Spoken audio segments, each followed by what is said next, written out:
Peace and blessings, everybody. How is everybody doing? Hope everybody is having a beautiful Sunday. I am myself. I'm about to make breakfast soon. Gonna eat some French toast and some eggs and some, what else? Some oatmeal and some fruit, maybe a fruit smoothie. Yeah. Uh-huh. I get it in.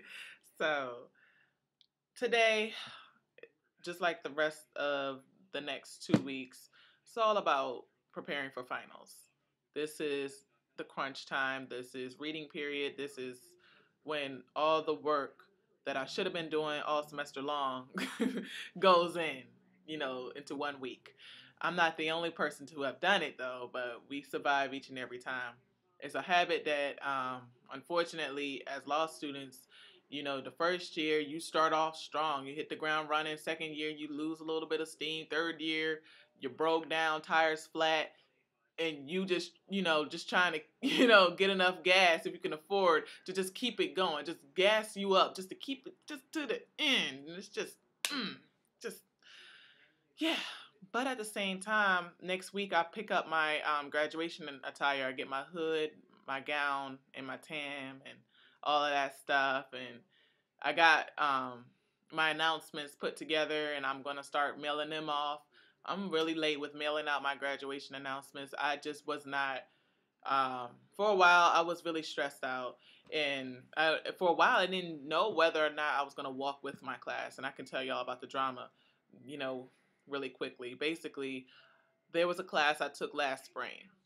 I did not complete the class because I wanted to use the paper I was writing for that course to satisfy what we call a supervised analytical writing requirement.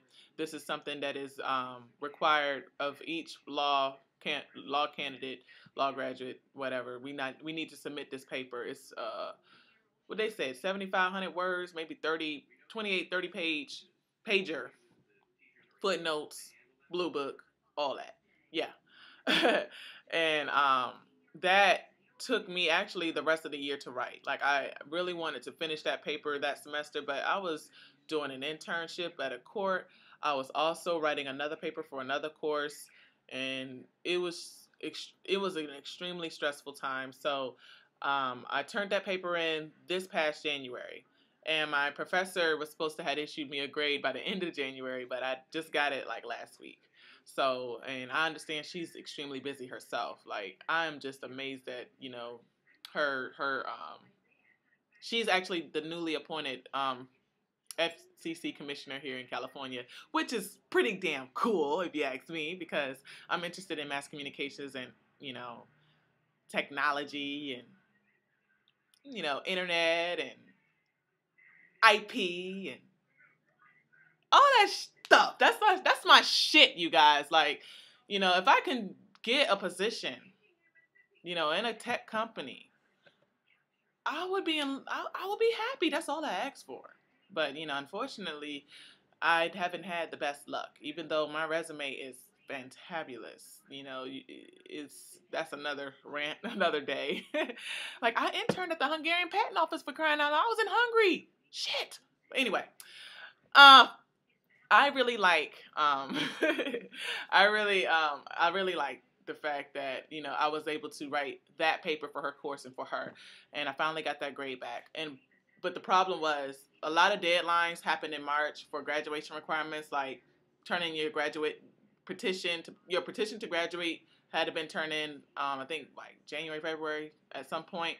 There's 2 certificates that I'm going to be earning, in addition to my degree, that also had deadlines earlier in the year that I was not able to satisfy because, there were some things that needed to be verified, like practicum experience, paper requirements, pro bono work.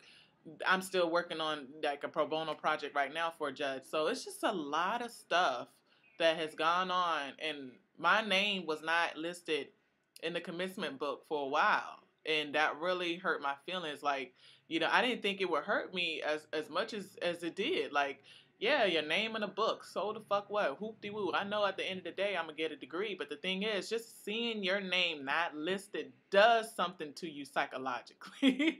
It really did. Like, so I, did everything that I could. Things are now, together. Things are checked off the list. They have what they need.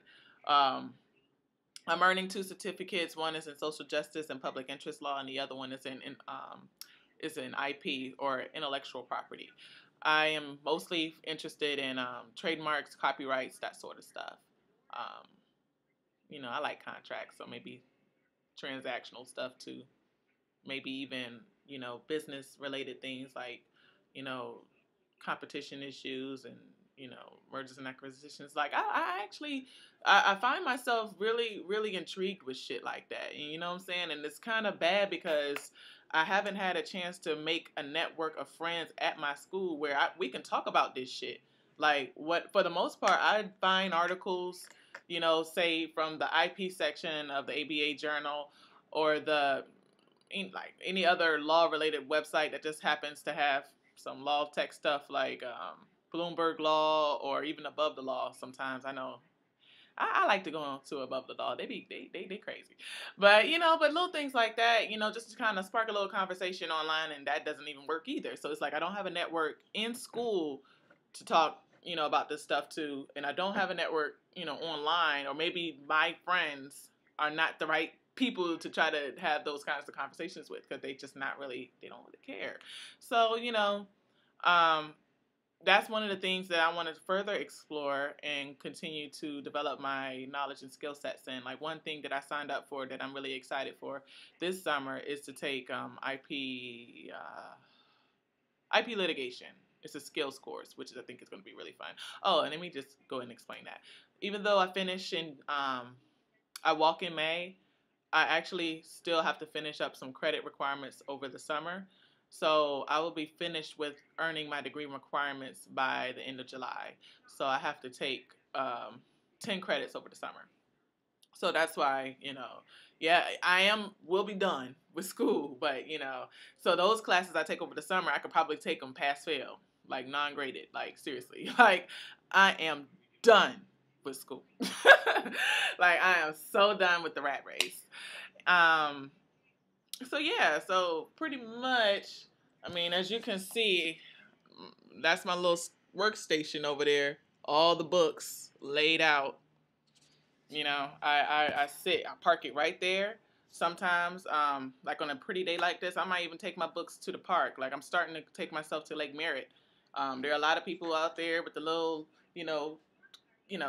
blankets out, people jogging, and it's just kicking back. And I was like, this is a very, very therapeutic, and this time finals coming around, I'm not stressed. I feel a little anxious naturally, but I'm not even stressed about it. I'm not even like, oh my God, like I should be, because I have a couple class, all 3 of my classes, I just stopped reading the shit in February. Like, let me just be real. Stop really reading the materials in February. So now I'm playing catch up. But it's not hard playing catch up. I'm not that behind that it's overwhelming. Like, it's manageable work, and it's, I paid attention in class, so it's not like I was completely lost. I shouldn't be saying this shit. I am setting a bad example. This is 3L-itis, you guys, okay? This is not what a typical law student should do. Don't be like me. Um, but yeah, so, I mean, I just wanted to come through and just talk about my little graduation, stuff and plans for the summer in the future. I will be here still in Oakland. This summer, I'm taking one class at UC Hastings, which I'm really excited about. So by the time I would have finished law school, I would have studied at least 5 schools, 2 abroad, 3 here in the country, which I think is pretty damn cool. Good to see 5 different academic environments to see and see how, professor methods, see, some things, and also, meet new people. I didn't get a chance to really spend time in Frisco since I've been here in California, so this is a perfect excuse to get me out there and learn more about it. So yeah, you guys, we're almost done. You all have been rolling with me for the last 2 years when I started making these videos, when I made my videos when I was in Vermont, when I made the videos when I was in Europe, when I made the videos now here in California. You all have traveled with me all over the world. And I continue to bring y'all with me. So hang in there, you guys. We almost done. All right, you guys. I love you. Have a great weekend.